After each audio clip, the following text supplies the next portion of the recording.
Quer aprender sobre a Revolução Francesa em minutos? Pois continua assistindo o vídeo. Oi gente, tudo bem? Bem-vindo de volta ao meu canal.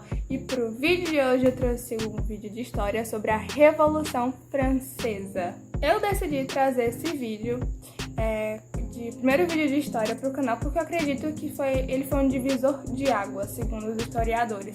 Eu acho esse assunto muito importante para a gente entender um pouco da nossa política e também da nossa história e dos nossos vestibulares. Bem, sem mais delongas, vamos começar. Primeiro, a gente vai lá para a França do século XVIII, onde existia uma monarquia absolutista e quem governava na época era o Luís XVI. Existia o primeiro estado, o segundo estado e o terceiro estado. O primeiro estado era o clero, o segundo estado era a nobreza e o terceiro estado era o povo, ou seja, girondinos, jacobinos, sans-culottes e camponeses. A economia da época era uma economia agrária, ou seja, feudal, vivia à base do campo e principalmente do trigo. Dentre esses fatores ocorreu uma seca, uma crise econômica na França e muitas pessoas estavam passando fome e na miséria mesmo. E havia muita desigualdade social. Porém, essa desigualdade era em relação à economia e à má distribuição do dinheiro. O que acontecia? O dinheiro ficava concentrado na nobreza e no alto clero, enquanto a população, que era o terceiro estado, não ficava com quase nada. Dado essa crise, o rei queria solucionar. Então, o que foi criado? Foi criada a Assembleia dos Estados Gerais, que foi para poder sanar a crise. O que houve? Existiam 3 estados, então, um voto por estado. Sendo que a nobreza e o clero se juntavam para poder derrubar o terceiro estado. Lembrando que o terceiro estado era o estado predominante, então era como se tivesse 300 deputados do terceiro estado, 5 deputados do primeiro estado e 10 deputados do segundo estado. Então, enfim, eu vou deixar aqui mais detalhado para vocês.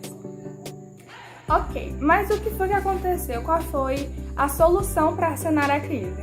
Foi resolvido que os impostos do primeiro estado e do segundo estado, vulgo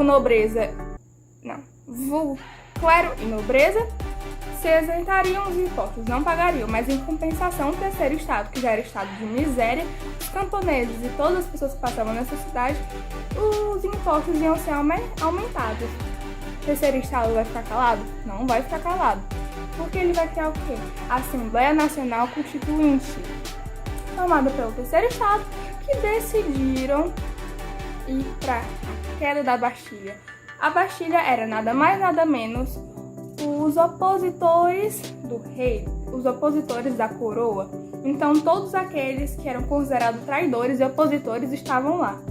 A população ficou com muita raiva, porque não aguentava mais de tanta injustiça. Os palácios, haviam bailes, haviam muita festança, enquanto a população estava morrendo de fome, literalmente. E foi dado esse marco, o início da Revolução Francesa, a queda da Bastilha, a queda quando se rompeu aquelas paredes, literalmente, segundo historiadores, o povo estava arrancando os tijolos com as próprias mãos de tanta raiva, de tanta injustiça, de tanto ver seus familiares passando fome.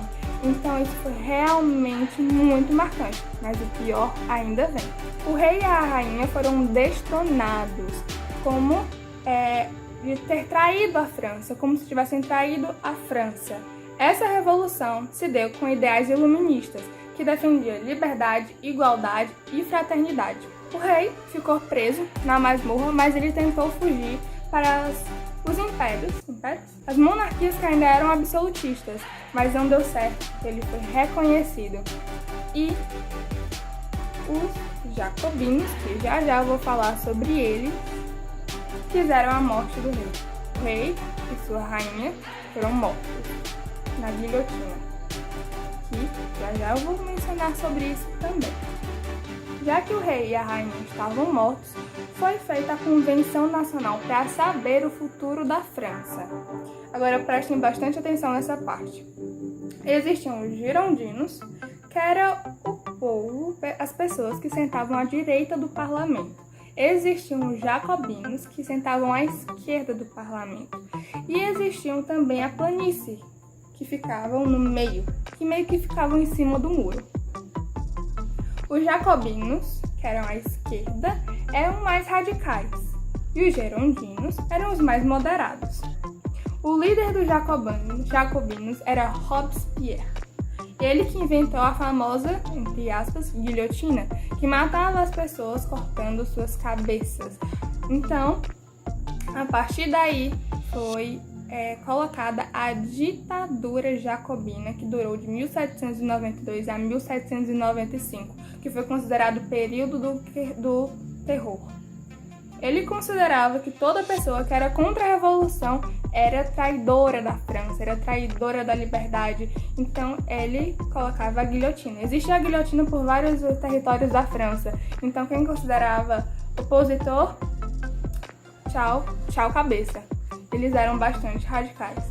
Já os girondinos, com muito medo, com muita perseguição, decidiram dar um basta nisso e baixar a bola do Robespierre. Então, houve o golpe dos girondinos de 1795 a 1799, conhecido como Nono Terminador ou Reação Termidoriana. Com isso, Robespierre foi morto da própria guilhotina. Eu diria que provando do próprio veneno. Os girondinos ocorreu o diretório, que eles escolheram 5 diretores para estar no poder. O que foi decidido? Lembrando que esse golpe dos girondinos foi apoiado pelos camponeses, que já estavam também sofrendo com essa ditadura. Então eles tiveram total apoio dos camponeses, foram por isso que eles conseguiram. Houve os 5 diretórios no poder e foi decidido que o povo não poderia votar. Pensem bem, os que chegaram, o que o povo ajudou para poder estar no poder, para poder acabar com aquele negócio, agora está isentando o povo, deixando o povo de lado, e ele não vai poder votar porque precisa de uma taxa. E a maioria dos franceses era pobre, necessitado. Então, deixaram de fora e investiram no exército. Um próprio tiro nos pés, porque anos depois o exército vai dar um golpe nesse, como é que a gente deve dizer? Enfim, é golpe por cima de golpe. Não sei ainda o que tava, só sei que quem tava na direita estava comandando, mas ainda não era nada decidido. Foi um período assim de incertezas na França. Mas eles investiram no exército porque ainda havia países monarquistas absolutistas que estavam com raiva porque mataram Luís XVI, então eles queriam certamente vingança e consequentemente também evitariam a revolta dos camponeses. Então, o exército estando com eles, não teria como os camponeses ganharem alguma guerra. Mas mais tarde, Napoleão Bonaparte vai reivindicar esse poder e vai assim começar o Império Napoleônico, que já é assunto para o próximo vídeo. É isso, muito obrigada a você que assistiu até aqui. Me sigam no Instagram, vai estar aparecendo aqui na tela. Se inscreve no canal, deixa seu like, compartilha para os amigos.